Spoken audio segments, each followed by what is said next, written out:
오늘 말씀 제목, 나를 품고 계신 보혜사. 또 부제목도 있습니다. 폭풍 속에서 평안할 수 있는 이유. 우리 예수님이 저와 여러분과 항상 함께 계십니다.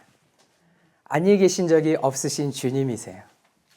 그 주님이 누구보다 여러분들을 뜨겁게 사랑하고 계십니다. 우리가 하나님 앞에 드릴 수 있는 가장 좋은 어떠한 것이 있다면 한 가지밖에 없는 것 같아요.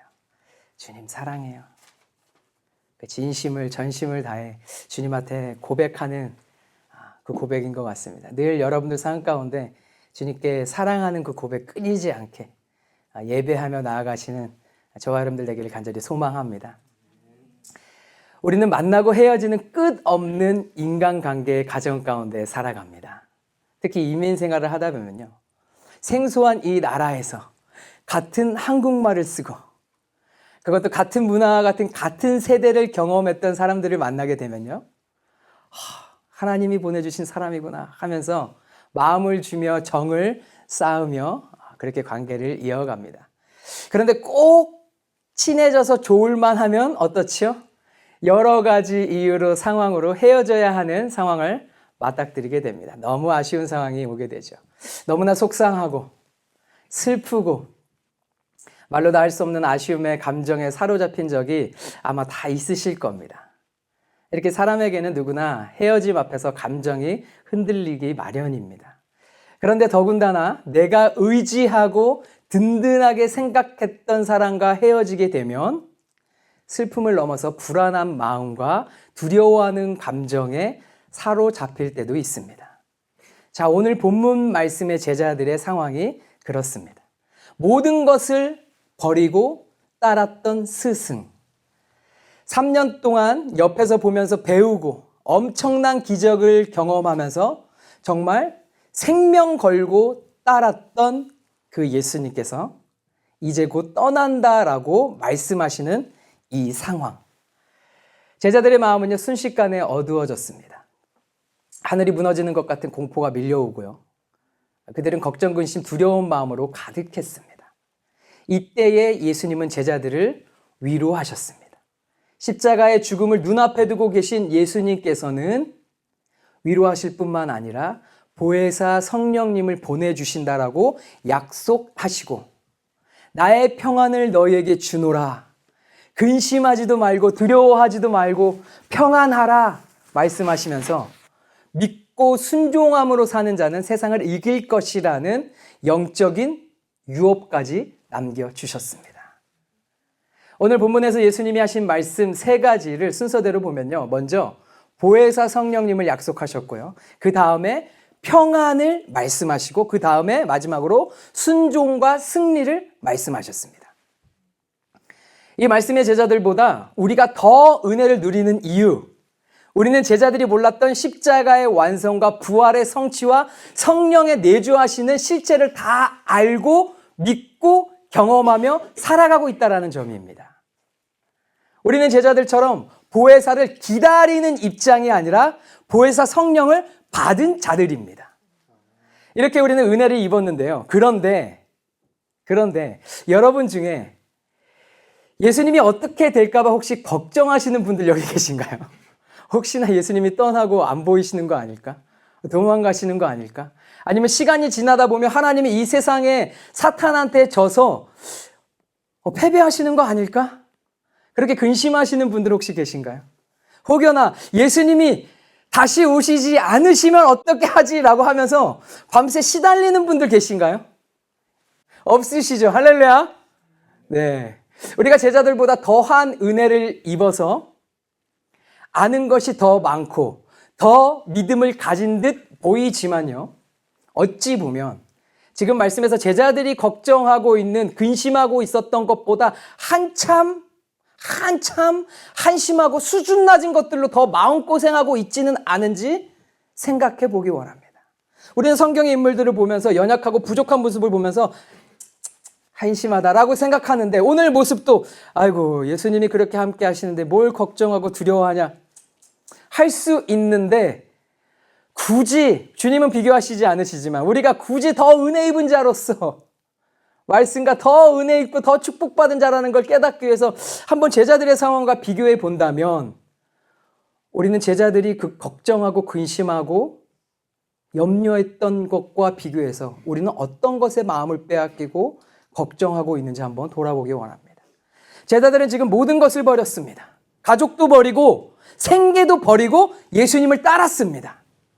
그런 제자들이 예수님이 떠난다고 해서 걱정, 근심하는 것과 가족도 있고 직장도 있고 돈도 있고 차도 있고 핸드폰도 있고 컴퓨터도 있고 연락할 수 있는 카톡도 있고 다 있는데 이 와중에 내 마음대로 뭔가 안 돼서 근심에 잡혀있는 모습이 내 안에 있다면 지금 이 말씀 우리가 제자들보다 더 집중해서 심령에 새기며 성령을 붙들어야 될 줄 믿습니다. 우리는 오늘 예수님께서 말씀하신 세 가지 다 알고 있으면서도 왜 이 사실을 몰랐던 제자들보다 엄한 곳에서 마음이 흔들리고 수준 낮은 곳에 평안을 빼앗기며 살아가고 있는지 다시 한번 성령의 비추심을 받기 원합니다. 우리 지난주 말씀에 이어서요, 예수님은 성령 하나님에 대한 가르침을 주십니다. 예수님은 육신으로 떠나셨지만 우리를 영적인 고아로 버려두지 않으신다고 약속하셨는데요. 26절 말씀을 한번 믿음으로 선포하며 다 같이 한번 읽어보겠습니다. 26절 말씀 시작. 보혜사 곧 아버지께서 내 이름으로 보내실 성령 그가 너희에게 모든 것을 가르치고 내가 너희에게 말한 모든 것을 생각나게 하리라. 보혜사 파라클레토스 영어로는 헬퍼입니다. 예수님께서는 약속을 지키셨습니다. 그 증거, 증인 바로 저와 여러분입니다. 우리 모두 다 성령 하나님을 경험하며 그 축복을 누리고 있는 자들입니다. 오늘 말씀에서 예수님은 성령님께서 우리 안에 행하시는 핵심적인 두 가지 일을 말씀하시는데요. 첫 번째, 성령님을 우리를 가르치시는 분이십니다. 제자들은 예수님이 왜 십자가를 지셔야 하는지 도무지 이해를 못했습니다. 그러나 성령님이 오시자 비로소 깨달았습니다. 그동안 고난받고 핍박받으면서 우리에게 말씀하셨던 그 모든 것이 우리가 그때는 이해하지 못했는데 지금 와서 보니 그 모든 것이 나를 구원하시기 위한 사랑이셨구나. 그래서 그들은 더 목숨을 걸고 생명을 걸고 예수님이 떠나셨지만 보내주신 성령을 의지해서 복음을 전하며 더 담대하게 전진했습니다. 우리도 이왕이면 이렇게 빨리 깨닫고 더 많이 감사하고 더 헌신해서 하나님 나라를 위해 살아가야 될 줄 믿습니다. 아멘. IQ가 좋고 머리가 똑똑해서 공부 많이 하면 사람들의 부러움과 칭찬을 받을 수 있겠지만요, 성령이 깨닫게 하시는 은혜가 없다라면요, 하나님 나라와는 전혀 관계가 없는 인생일 뿐입니다. 불행한 것입니다. 하나님이 깨닫게 하시는 그 은혜를 지금 경험하고 있는 저와 여러분들은 모든 것을 다 가진 자라고 여러분들 고백할 수 있습니다. 그 주님 붙들고 모든 것 대신 주님을 향해 마음을 쏟으며 믿음을 고백하며 살아가시길 축원합니다. 자, 둘째, 성령님은 예수님이 말씀하신 모든 것을 또한 성경 말씀을 생각나게 하시는 분이십니다. 정말 큰 은혜이죠. 인생 바닥치고 살소망까지 끊어지고 좌절과 낙심 가운데 깊은 영적 집재기 가운데 성령께서 생각나게 하시는 한 구절 그 말씀 붙들고 모든 풍파를 뚫고 일어나와서 다시 믿음으로 나아간 경험들이 있으실 겁니다. 한 구절 말씀 한 구절이 내 인생을 살린 것이죠. 내 IQ가 좋아서 생각난 것도 아닙니다. 내 IQ가 좋았다면 유명한 사람들의 말이 떠오를 수 있겠죠. 좋은 글귀가 떠오를 수 있겠죠. 하지만 성령께서 심겨주신, 심어놓으신 그 생명의 말씀이기에 절대절명의 그 순간에 성령께서 떠오르게 하셔서 주님이 역사하시고 비춰주셔서 또 나의 마음을 붙드시고 다시 일어날 수 있는 힘을 베풀어 주신 것입니다. 성령께서 친히 내 심령에 새겨주셨기 때문에 그 말씀을 다시 성령께서 기억하게 하셔서 살아있고 활력 있는 말씀으로 좌우의 날선 어떤 것보다 예리하게 우리의 홍과 영과 및 관절과 골수를 찔러 쪼개기까지 우리의 마음과 생각과 뜻을 성령께서 인도해 주셔서 모든 것이 가능한 줄 믿습니다. 그래서 우리는 늘 성령으로 충만해야 합니다. 늘 말씀으로 충만해야 합니다. 늘 충만한 자가, 성령 충만한 자가 말씀으로 충만한 자예요. 말씀으로 충만한 자가 성령으로 충만한 자입니다. 아멘. 성경 공부, 공부, 교회까지 와서 공부 다 좋습니다. 공부 많이 하셔야 됩니다. 그러나 그 속에서 하나님을 만나셔야 됩니다. 할렐루야. 성경 공부 가운데 하나님을 만나시길 축원합니다. 기도. 뭐 이렇게 교회 와서 앉아서 기도하라고 하지? 여러분들 기도하는 행위와 종교 행위가 아니라 기도 가운데 하나님을 만나시길 축원합니다. 주일이니까 당연히 교회 가서 예배 드려야지. 옷 갖춰 입고 세수 깨끗이 하고 가서 예배 드리자. 여러분들 그냥 발걸음이 오는 것이 아니라 오늘 교회 왔을 때 예배 가운데 하나님을 만나시길 축원합니다. 할렐루야. 주님을 만나고 내가 내 안에 있던 어두운 것들을 버리고 주님께서 생각나게 하시는 말씀을 떠올리면서 하나님께서 말씀하신 그 약속을 붙들고 내가 전혀 기억하지도 못했고 내 안에 있지도 않았던 생명력 있는 어떤 것들이 하늘로부터 부어져서 그것을 붙들고 믿음으로 나아가는 바로 성령이 내 안에 역사하시는 성령이 인도하심을 받는 저와 여러분들의 인생 되기를 간절히 축원합니다. 아멘. 말씀 속에서 예배 가운데서 기도 시간에 교회 안에서 성경 공부 속에서 그리고 여러분들이 드리는 가정에서의 가정 예배 속에서 성령 하나님을 더 깊이 만나는 축복이 있기를 소망합니다. 너무나 큰 축복이죠. 우리 옆에 있는 분들에게 한번 말해 보겠습니다. 하나님을 만나세요. 한 번 더 얘기할까요? 그러니까 성경 많이 보세요. 기도도 많이 하세요. 네, 축복합니다. 할렐루야. 네. 우리 30절과 31절 말씀에서 예수님은요, 십자가 사건이 사탄에 대한 완전한 승리인 것을 귀 있는 자만 들을 수 있도록 말씀해 주셨습니다. 저와 여러분들을 위한 말씀이에요. 이 말씀은 영적 전쟁의 실체를 보여주는 말씀입니다. 30절 말씀 한번 볼까요? 제가 읽겠습니다. 이후에는 내가 너희와 말을 많이 하지 아니하리니 이 세상의 임금이 오겠음이라. 그러나 그는 내게 관계할 것이 없으니. 이 세상 임금은 누구일까요? 사탄을 말합니다. 사탄은 가룟 유다를 조종해서 또 누구를 조종했어요? 종교 지도자들을 통해 예수님을 죽음으로 몰아 넣었습니다. 누구를 사용한 거예요? 너무 불쌍하고 안타깝고 가슴 아프지만 사람을 사용하셨다. 가룟 유다 누구라고요? 예수님을 따랐던 제자. 그리고 예수님을 따르면서 뭘 맡았죠? 아주 중요한 돈을 맡았던 제자. 종교 지도자들 누구입니까? 하나님을 모르는 자들입니까? 타 종교 사람들입니까? 하나님을 알고 율법을 누구보다도 잘 알고 공부하고 박식했던 자들, 어렸을 때부터 태어날 때부터 율법으로 하나님이 누구인지를 너무나 잘 알았던 그들이 지금 누구한테 쓰임을 받고 있는 모습인 거죠. 사탄한테 쓰임을 받고 누구를 못 받기 위해서 그들이 그렇게 공부하고 알았던 갈망했던 메시아 예수 그리스도가 이 땅 가운데 오셨는데 그분 하나님을 죽이기 위해 사탄의 종된 노릇을 하고 있다는 겁니다. 예수님을 십자가의 죽음으로 몰아 세우고 있습니다. 우리는 알고 있죠. 이 말씀이지만 이 뒷말씀도 알고 있잖아요. 그들이 예수님을 십자가에 못 박았다. 겉으로 보면요, 사탄이 이기는 것 같죠. 예수님은 힘없이 당하시는 것 같습니다. 그러나 예수님은 말씀하십니다. 사탄은 내게 관계할 것이 없다. 이 말씀을 원어로 보면요, 그는 내 안에 아무런 지분도 가지고 있지 않다라는 뜻이에요. 사탄은 죄를 지은 사람에게만 권리를 주장할 수 있습니다. 사탄은 죄를 고리로 삼아서 인간을 조종하고 정죄합니다. 누구처럼? 가룟 유다와 종교 지도자들을 사용했던 것처럼. 그러면 우리는 어떻습니까? 우리는 어떤 관계가 있을까요? 우리는 사탄이 고소할 죄가 있는 사람들이에요.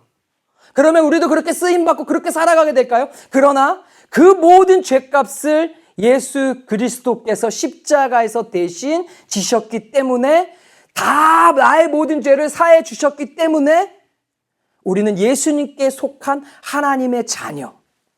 그 어떤 세상의 사탄의 고소와 정죄와 세상의 사탄의 어둠의 공중의 권세 잡은 자들과 아무런 관계가 없다라는 겁니다. 할렐루야! 아멘! 세상과 아무런 관계도 없고 흠도 없고 죄도 없으신 거룩하신 하나님의 본체 예수님께서 나를 위해 내 모든 더러운 죄의 고리를 끊어버리시기 위해 십자가에서 누구를 위해서요? 나를 위해서 대신 죽으셨어요. 이것이 진리입니다. 복음입니다. 한번 따라해 보겠습니다. 나는 저들과 아무런 관계가 없다. 나는 하나님의 자녀다. 할렐루야. 그래서 우리가 예수님의 이름으로 기도하는 거예요. 예수님 말씀하셨잖아요. 내 이름으로 기도하는 자에게 내가 응답할 것이다. 예수님의 이름으로 기도하는 거 뭐라고 했죠? 예수님의 성품을 가지고 성품에 맞도록 하나님의 나라와 의를 위하여 예수님을 위하여 예수님의 영광을 위하여 기도하는 것이라는 거예요. 역사가 일어납니다. 역사가 일어납니다. 우리 31절 말씀 볼까요? 다 같이 한번 읽어보겠습니다. 시작. 오직 내가 아버지를 사랑하는 것과 아버지께서 명하신 대로 행하는 것을 세상이 알게 하려 함이로다. 일어나라 여기를 떠나자 하시니라. 예수님의 죽음은 사탄에 의한 패배가 아니라 하나님 아버지에 대한 철저한 순종과 사랑의 선택이었습니다. 예수님은 십자가에서 사탄의 머리를 상하게 하시고 죄와 사망의 권세를 깨뜨리셨습니다. 세상은 힘으로 이기려 했지만 예수님은 하나님 아버지 말씀에 순종함으로 많은 사람들을 구원하기 위해 자기 목숨을 대속물로 희생으로 내어주시고 승리를 취하셨습니다. 그 주님이 말씀하시는 거예요. 내가 승리하였다. 다 이루었다. 그 승리를 너희도 받아 누려라. 담대하라. 내가 이기었노라. 할렐루야. 그 승리는 나의 승리입니다.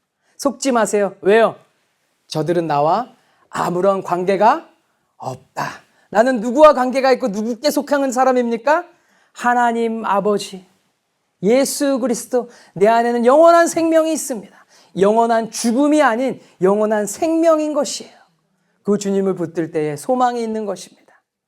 그 주님을 붙들 때에 더한 믿음이 우리 안에서 작동되는 거예요. 우리는 종종 생각합니다. 내가 이렇게 힘든데 하나님은 왜 안 도와주시지? 하나님이 나를 버리셨나? 사탄이 공격해 올 때마다 두려워합니다. 그러나 기억하시기 바랍니다. 이미 승리하신 예수님이 내 안에 계십니다. 보혜사 성령님을 보내주셨다라는 이 말씀, 진리의 말씀이잖아요. 구약시대에는요, 하나님의 뜻대로 행하면 하나님의 영이 함께 역사하셨는데 죄를 짓고 하나님께 불순종하면 그 영이 떠나셨어요. 하나님께 쓰임받아도 죄를 지으면 어떻게 했다고요? 떠나셨다고요. 오늘날 성령 하나님이 우리 안에 오셨는데 우리가 죄를 짓고 하나님 마음에 불편하게 해드리고 하나님 마음에 안 들게 한다고 해서 성령 하나님이 나를 떠나실까요? 여러분들 그렇게 생각하십니까? 성령 하나님은 안 떠나십니다. 왜 그럴까요? 왜?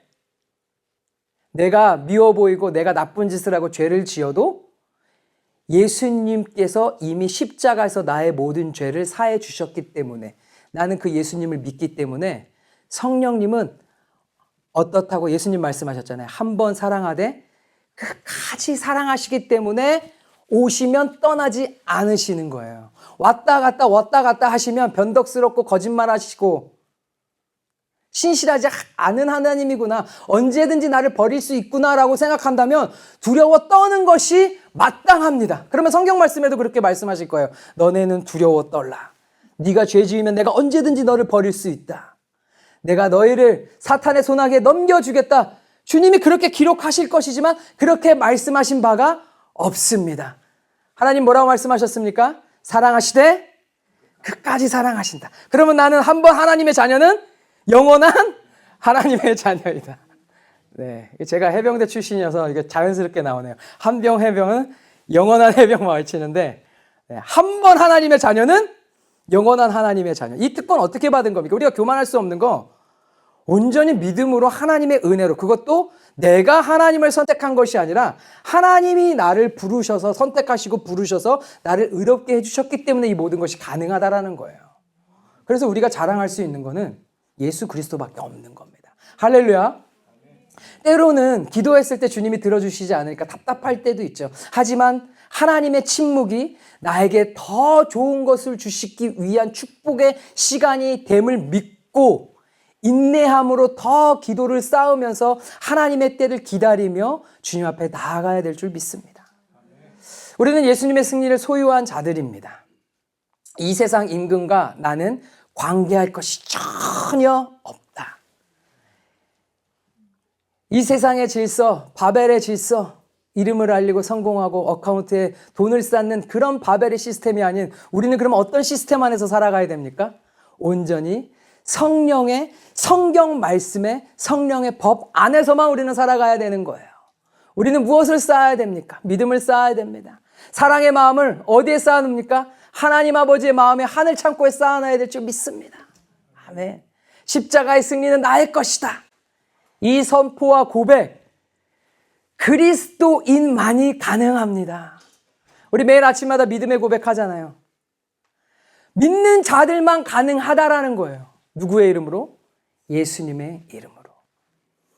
예수님의 보혈로 씻음받은 우리에게 사탄은 더 이상 소유권을 주장할 수 있는 것이 아무것도 없습니다.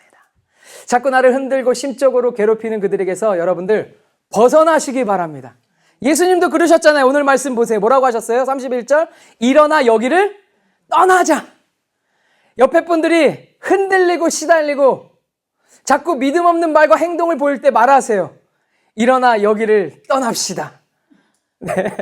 일어나 밖으로 나가자라는 의미도 될 수 있겠지만 그 영적인 어둠의 공간들을 벗어나서 어디의 영역으로 들어가자? 하늘의 영역, 감사의 영역으로 들어가자라는 겁니다. 더러움이 주는 생각과 마음에서 벗어나시기를 바랍니다. 이 말은 고난을 피해 도망가자라는 말이 아니에요. 이제 승리의 자리, 십자가의 사명을 향해 당당히 걸어가자라는 결단입니다. 예수님이 지금 도망가셨습니까? 아니요. 어디를 향해 무엇을 위해 나아가셨습니까? 십자가의 영광을 위해 하나님의 거대한 그 하나님의 말씀을 성취하기 위해 순종의 자리로 나아가셨어요.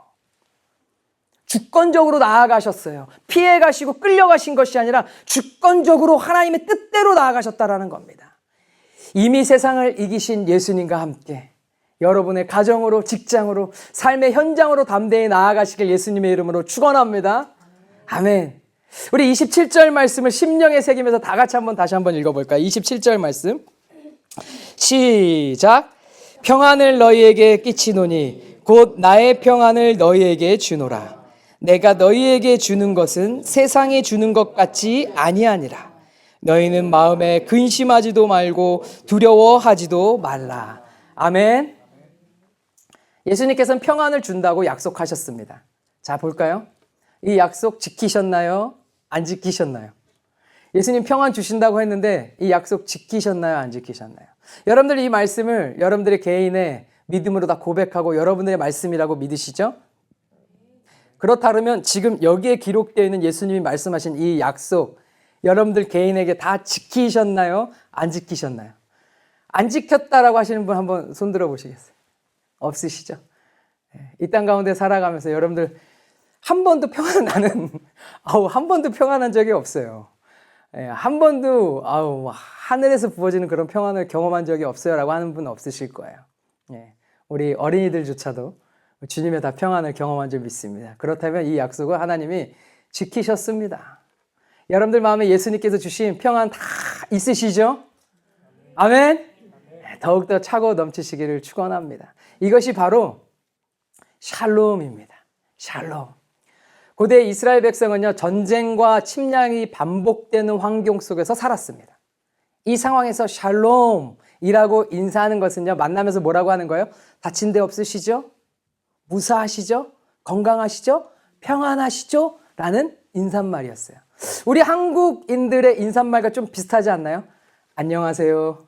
안녕하세요? 네, 무슨 의미일까? 유독 침략과 전쟁이 많았던 과거 우리 한국 민족, 한민족, 생존과 안녕을 묻는 인사와 같습니다. 전쟁통 속에서 먹을 것이 없고 배고픈 힘든 시절이 얼마나 그렇게 고달팠으면 아직도 만나면 뭐라고 인사하죠? 식사하셨어요? 네, 식사하셨어요? 물어보잖아요. 오늘까지 이것이 우리의 인사가 됐습니다.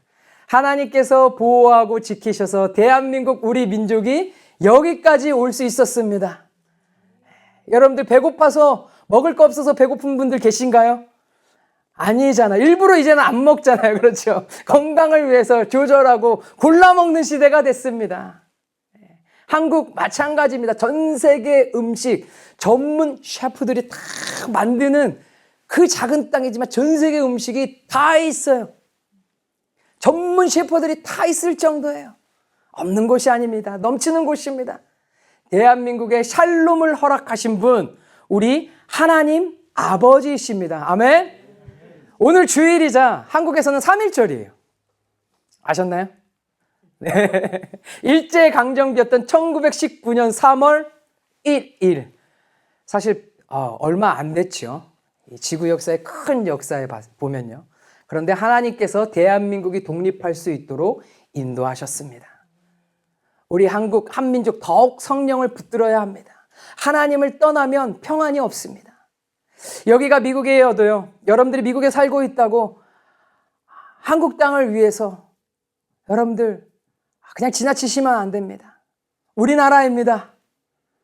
우리 민족입니다. 기도해야 됩니다. 민족이 없으면 우리 정체성도 사라지는 거예요. 우리 대한민국에 샬롬을 부어주실 하나님 앞에 그 약속을 더욱더 굳건히 성취하실 우리 하나님 앞에 감사의 박수 올려드릴까요? 할렐루야. 네. 아멘. 네. 여러분들 아세요? 옛날에 한국에서는 이제 부흥회하고 정말 이렇게 예배 드리면 애국가 불렀어요. 그렇죠? 그 애국가를 왜 불렸냐면 무슨 형식이 아니라 우리 한국을 이끌어주신 하나님 앞에 감사하는 의미로 이렇게 한 겁니다. 우리가 그렇게 하지는 않아도 매 기도 시간마다 우리가 나라와 민족을 위해서 또 여기 미국 땅을 위해서도 여러분들 항상 중보하시며 주님 앞에 나아가야 될 줄 믿습니다. 자, 말씀에 기록하기를 예수님께서 평안을 너희에게 끼치노니. 끼치노니라는 말의 의미 무엇일까요? 마치 유언으로 재산을 물려주듯이 예수님이 가지신 평안의 소유권을 우리에게 완전히 넘겨주셨다라는 의미입니다. 그 소유권을 완전히 다 넘겨주셨다라는 거예요. 여러분은 완전히 이 평안의 소유권을 넘겨받으셨죠? 아멘? 확실하시죠? 약간 아닌 것 같은데 라고 하면요. 그것은 우리는 평안이라고 부르지 않고 불안이라고 부릅니다. 불안한 거예요. 그런데 오늘 말씀이 확고하게 말씀하셨잖아요. 우리는 믿어야 합니다. 평안의 소유권을 완전히 우리에게 넘겨주셨습니다.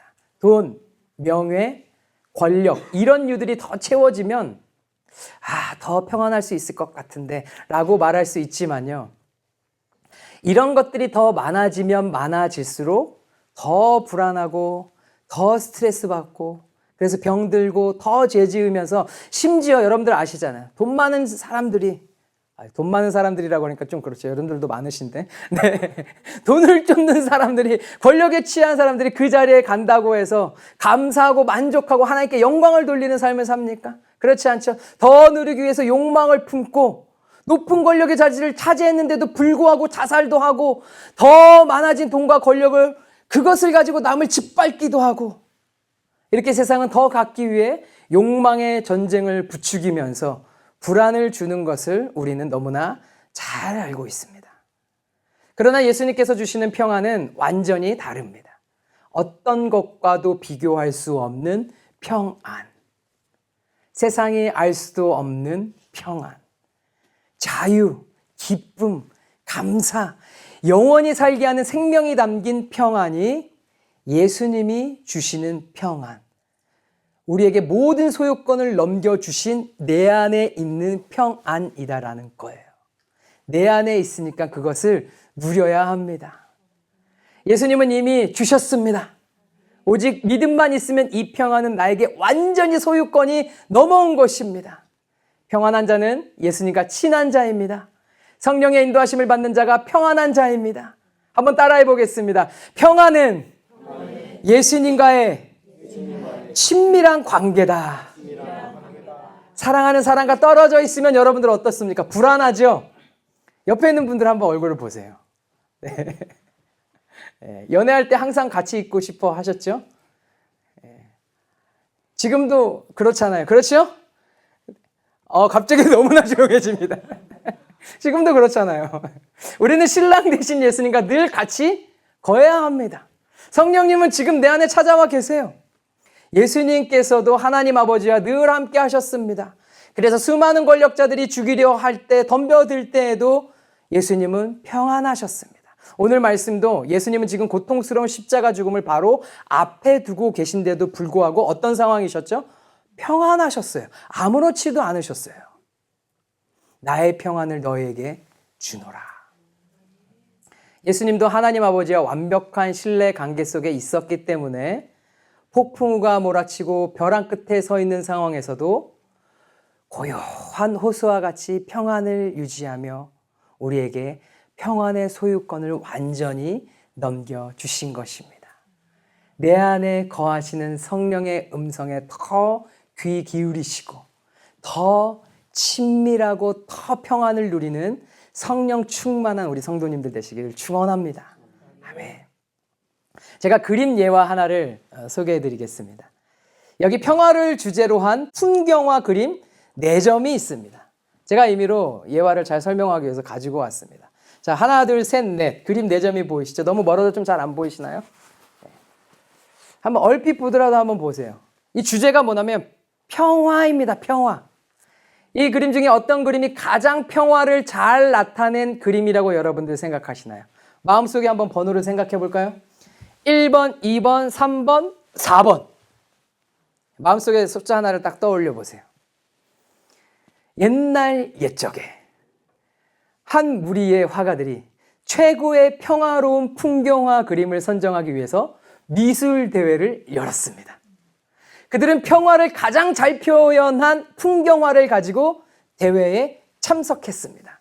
1등하면 뭐 상금이 뭐였을까요? 옛날 옛적에 아이폰이었을까요? 네. 그런데 유독 눈에 띄는 한 작품이 있죠? 몇 번이죠? 4번. 너무나 잘 아시네요. 4번. 이 그림 당연히 주제를 잘못 알고 출품한 작품이겠죠? 여러분들 그렇게 생각하시면 아니에요? 어떻게 생각하십니까?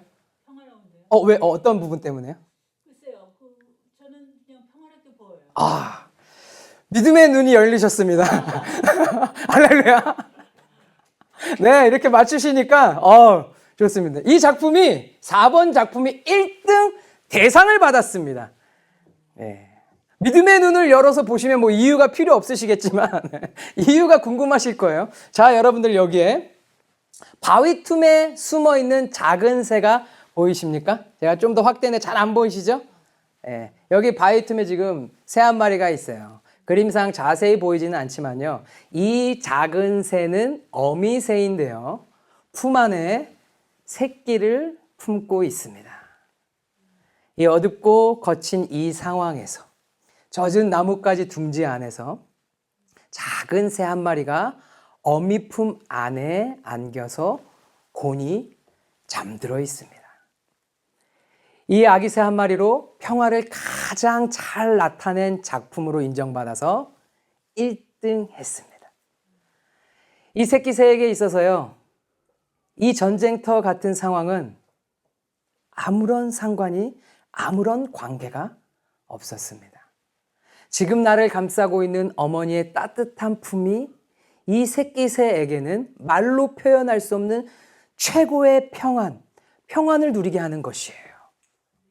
천둥 번개가 내리치고요. 보세요. 번개가 일어나고요. 폭풍우가 일고요. 그냥 맞으면 죽을 것 같은 폭포수가 쏟아져 내리고 있습니다. 거친 비바람, 파도, 어두컴컴한 환경은 아기 새에게 전혀 중요하지가 않습니다. 새끼 새에게는 걱정, 근심, 두려움 아무것도 없어요. 그저 온몸으로 나를 감싸고 있는 어머니의 따뜻한 온기를 느끼면서 하품하면서 곤히 잠들 뿐입니다.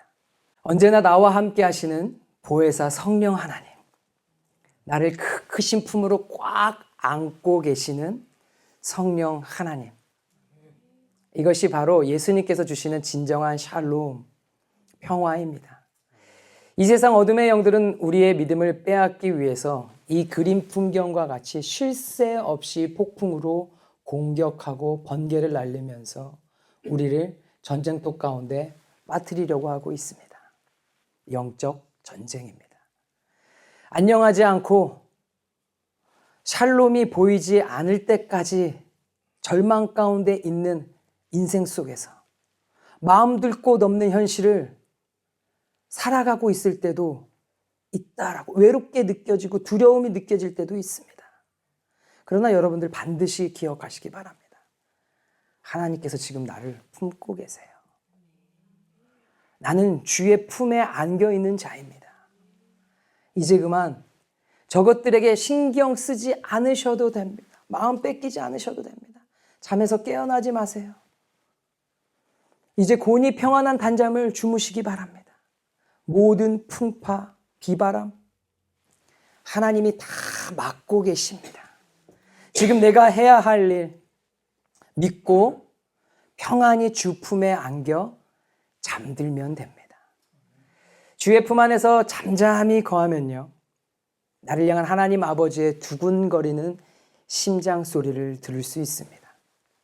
그 품 안에 평안히 거하면 사랑한다 하더라, 사랑한다 따라 세심한 그분의 목소리를 들을 수 있습니다. 세상이 알 수도 없는 평안, 세상이 줄 수도 없는 평안, 평안을 너에게 주노라. 평안을 너에게 끼치노니 곧 나의 평안을 너에게 주노라. 내가 너에게 주는 것은 세상에 주는 것 같지 아니하니 너희는 마음에 근심하지도 말고 두려워하지도 말라. 우리 성령 하나님은 단 한 번도 나를 떠나신 적이 없습니다. 내가 세상의 시선을 빼앗겨서 불안한 마음에 발버둥 치고 등 돌린 것이지 단연코 우리 주님은 단 한 번도 나를 밀어낸 적이 없으세요. 그러면 그럴수록 나를 더욱 붙들고 계신 성령의 강한 손길을 여러분들 붙드시기 바랍니다. 놓지 마세요. 주님은 안고 계십니다. 예수님 한 분이면 됩니다. 그분의 품에 안겨 있는 것 자체가 우리에게 가장 큰 감사요 평안인 줄 믿습니다. 우리 다 같이 빌립보서 4장 6절에서 7절 말씀 한번 읽어볼까요? 시작. 아무것도 염려하지 말고 다만 모든 일에 기도와 간구로 너희 구할 것을 감사함으로 하나님께 아뢰라. 그리하면 모든 지각에 뛰어난 하나님의 평강이 그리스도 예수 안에서 너희 마음과 생각을 지키시리라. 아멘. 아멘. 이 말씀 붙들기를 원합니다. 오늘 말씀을 정리하겠습니다. 우리는 이미 답을 다 알고 있는 하나님의 자녀입니다. 성령님이 우리 안에 계시고 예수님이 사탄의 머리를 짓밟고 승리하셨습니다. 그 승리의 결과로 얻어진 평안의 소유권이 지금 나에게 다 넘어왔습니다. 하나님과 관계없는 생각과 마음이 밀려온다면 일어나 여기서 떠나자. 여러분들 결단하시기 바랍니다. 성령을 붙들고 믿음의 선한 싸움을 싸우면서 하나님 나라를 위해 치열한 영적 전쟁을 치르며 나아간다면 가장 고통스럽고 저주받은 처형이라고 불렸던 십자가에서 누려졌던 그 예수님의 평안이 지금 나의 평안으로 경험될 줄 믿습니다. 하나님 아버지께서 지금 나를 그 크신 품으로 따뜻하게 안고 계신 것에 여러분들 감사하면서 삶 속에서 하늘의 평안을 누리고 담대히 승리하는 우리 모든 성도님들 되시길 예수님의 이름으로 축원합니다. 우리 전심을 다하여 우리 하나님 앞에 고백합니다. 아무것도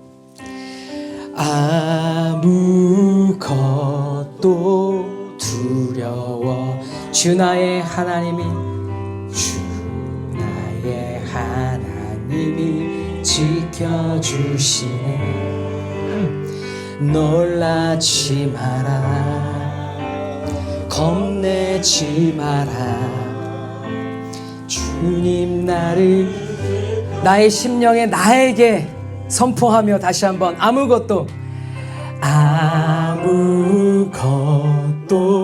두려워 말라 주 나의 하나님이 지켜주시네 놀라지 마라 겁내지 마라 주님 나를 지켜주시네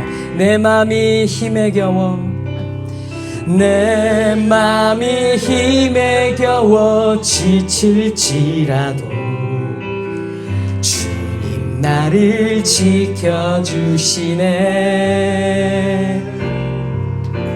세상의 험한 풍파 몰아칠 때도 주님 나를 우리 다같이 자리에 일어나서 고백합니다 주님은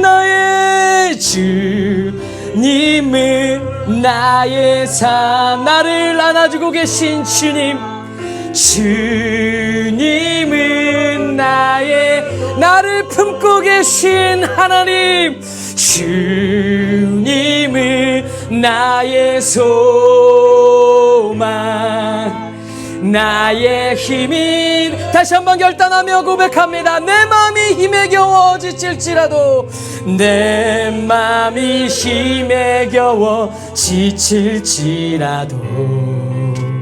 주님 나를 모든 평안의 소유권을 나에게 다 넘겨주셨습니다 세상의 험한 풍파 몰아칠 때도 주님 나를 지켜주시네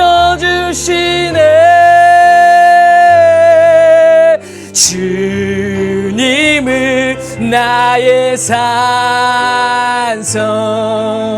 주님은 나의 요새 주님은 나의 소망 나의 힘이 되신 여호와 주님은 나의 산성 주님은 나의 모든 것 되신 하나님 이미 나를 대신해서 나의 모든 것을 보호하고 계신 하나님 세상의 모든 화살로부터 나를 지키시는 하나님 거룩하라 사랑하는 아들아 거룩하라 사랑하는 딸아 주의 힘이 돼 우리 주님께서 주신 감동을 붙들고 하나님 앞에 결단하고 고백하며 주의 이름 한번 부르짖고 합심하여 기도하겠습니다 주여